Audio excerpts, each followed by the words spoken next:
we're having our third annual Environmental Expo. We are at Fort Hunt Park, which is a beautiful park right along the river. It is a beautiful day. We are, for the first time ever, partnering with the National Park Service of George Washington Memorial Parkway. There's a little bit of everything for people here today. This is a family-friendly event. We've got live music, live animals, electric cars, the Junior Ranger program, nature walks, Friends of Parks. We've got the Glass Monster. We've got how to recycle right workshops and so much more. There's something for everybody. There's a great buzz here today. There's been sort of a steady harmony here of people engaged in conversations, young kids around here kind of engaged in activities. We've had unique exhibitors out here. Lots of different folks who just are passionate about the environment and want to share really information about how we all can do better. This year we've got over 400 people registered, and we're expecting at least 500 to show up on site today throughout the day. They love the fact that they can come to one place and get and learn so much.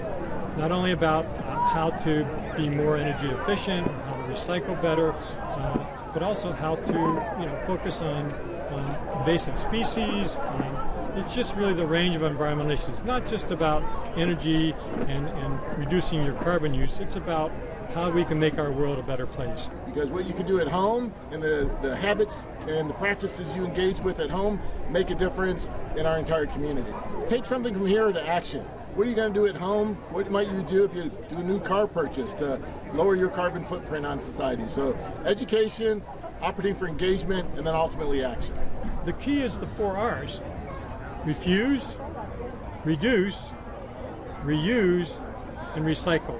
If folks are practicing those 4 R's, we can make a huge impact.